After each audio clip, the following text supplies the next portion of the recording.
Hey, what's up, Dean? Same Performance. We are back. Still on the lip. But we're making progress. So I got I think yesterday I got that in, the upper torque box. I got the lower torque boxes in place, intact for right now. So the plates are fully welded. The boxes are just tacked in. There's like 4 or 5 tacks. One under there, one here, one under there, and there's one, yeah, right there. Because the way they describe it is this sits flush to the wheel well. Well, you can see that, sort of kind of see it. Mine is 2 inches out roughly, and here's the window. So if I was to move that back 2 inches, that bolt would be way back here. All the way, I don't know where. Yeah, that window goes way, way back. But you can see the holes across to the other side line up. And I already have it shifted back just a little bit, but I have it to the end of the plate. And they don't really have a reference measurement. So for me, I would want something off the front, like the ball joint. So from here to the front of the box, because the boxes should be pretty much identical. They're laser cut, they're CAD drawn. Oh, I got tape on me. He's got the pee on me. So what I did was I set them in there. I measured to the ball joint. I don't remember exactly what it was. It was like 70 something inches. Both sides, got them even, which worked out that both of them sit pretty much right to the end of the plate. This one is a hair back right to the edge, but this one's just a hair past the edge. I mean, literally a hair. And I only tacked them in, so what I'm gonna do is finish everything else, and then once I get the rear end in, I can locate the rear end, center the lower bars on their adjustment, and kind of see, does the box need to go back a little bit, forward a little bit, and go from there. I'll be able to fully weld the box in. Even if I leave the wheel tub out, they're up there. I got them all together. That one that's kind of inside the other one is the passenger side, and I already started trimming it because I didn't think I had 1/8 inch plate. I cut the frame for the notch. Looks like this side. So it looks like this side when you cut it out.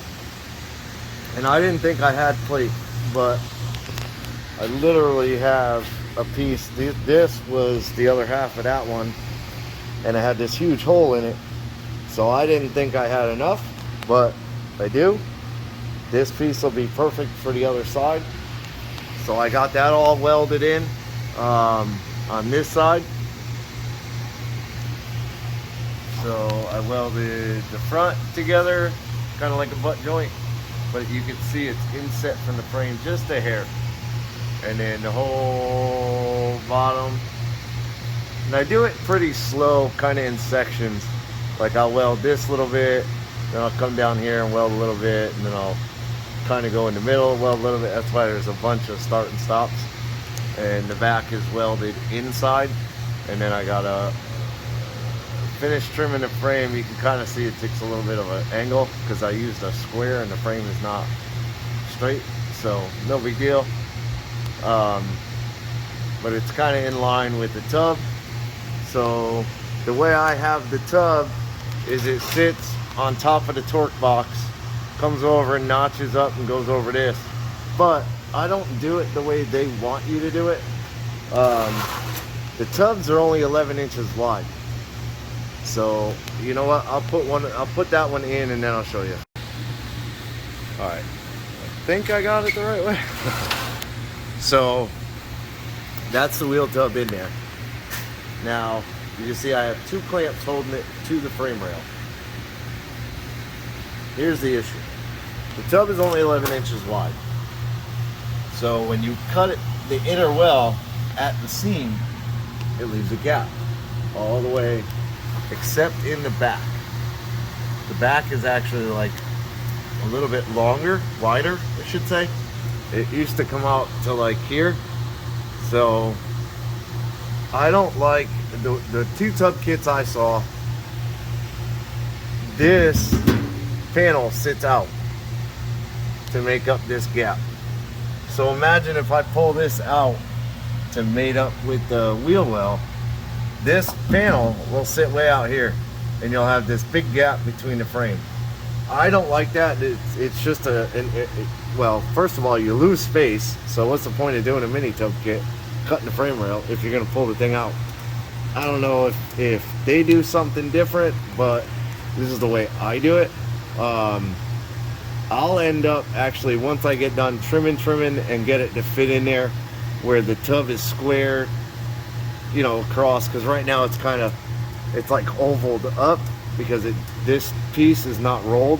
This piece, it's not rolled. This is a flat piece with this, I don't remember what they call this seam. It's like an HVAC seam, and you dent the end over. You have to build the tubs, so they come 2 flat pieces. You put it together, you bang the lip on this piece into that lip on this piece, and then you fold the outside of this piece over, and that's what holds it together.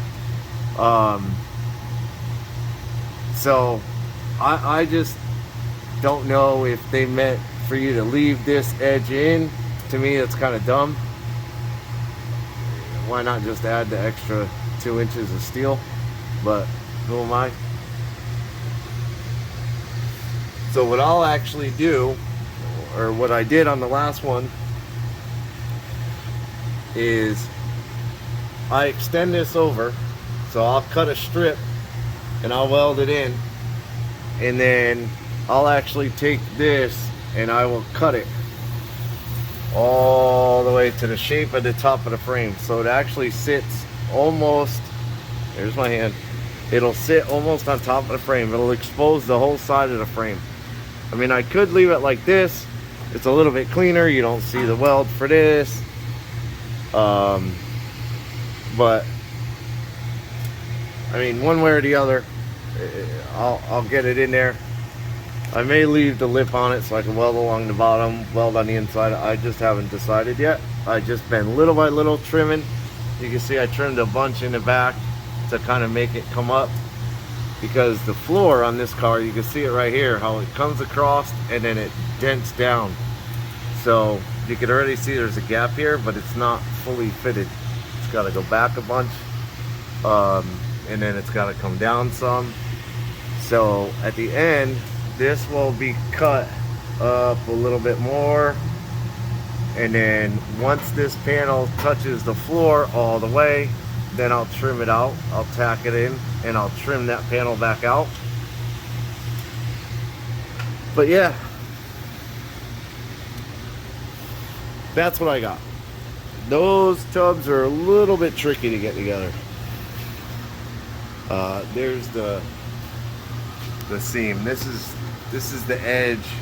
This is the edge that you have to hammer over. So this edge comes straight out, and then once you get this in, you hammer the edge over. But you can see how it's bowed. See how it's like it's doing like a bow right here? It's because this is not rolled, being that it has the bend in it, whatever you want to call it. Or no, it has the seam, sorry. So if they were to roll it, it would close the seam up, and I don't think you could put that seam in a piece that's rolled. So you have to do it. Now there is a little bit, where is it? There's a little bit of a trick to that seam. If you take a flathead screwdriver, wherever you're having trouble getting the seam in, or the lip into the seam, it's probably because the seam is pinched closed from bending that over. If you take a screwdriver and just kind of open that back lip up some, it helps get it down in. And then you just go slow and tap it and get Get one end on, fold it over. I feel like I'm holding this phone backwards. You get one end in, tap it over, and then you just kind of work your way around real slow, just tapping little, and eventually get it all in. So they are a little bit of a pain in the butt, but that's me. Yeah, so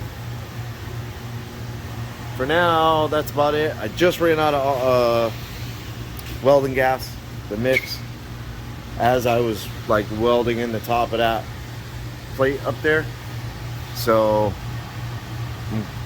gotta go get another bottle, and then I can come back in the morning and finish it up.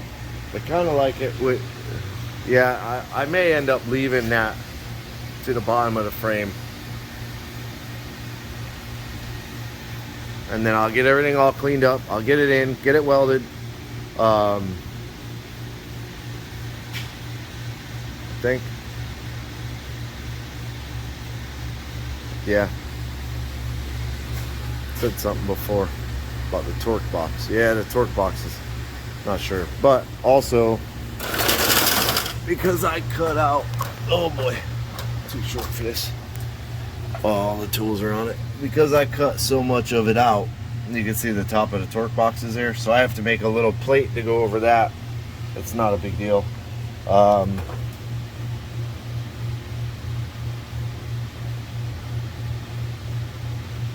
Yeah. Oh, also, I cut this back panel out. I basically ground all the spot welds everywhere, and then I cut this edge all the way back, and then I pinched the edge together, and I just put a bunch of weld on it just so it doesn't have the ting ting ting noise. But yeah, I got that panel out, so that opens up pretty much. Like, most likely this piece will get trimmed out when we do the cage, and that bar will come right in here and go up to the main. It'll go up along that edge. Might even cut this panel out, I'm not sure. That seems like that's a lot of structure to cut out. Yeah, it seems like that might be a lot of structure to cut out of the car, but with the bar going tucked nice and tight, you won't be able to know it's there, and it's an outrigger. That's what it's called. So I'll do it to an outrigger, you know, somewhere back in here, and that bar will drop down onto it. Overall, it'll be a whole lot nicer of a look, but wherever I put that outrigger, I will most likely run a bar inside the frame rail, because it's already going to get a coilover mount is going to go to the inside of the frame rail across. It's got the upper torque box mount that acts as two cross members there. So I mean, you could say the bumper acts as a cross member, but I would still want to do a cross member in the back. We're still kind of debating on the rear mount radiator stuff, but if I leave the bars outside the frame rail, it gives us a ton of room. I could drop the fuel cell down on one side. We could set the car on scales and kind of shift stuff around and see what it does for the weight. So that's where we're at. Anyways, I'm gonna shut off the lights and I'm getting out of here. But I appreciate you watching. Hit the thumbs up, subscribe to the channel, hit the bell to be notified of new videos, leave me a comment. Appreciate you watching. Have a good day.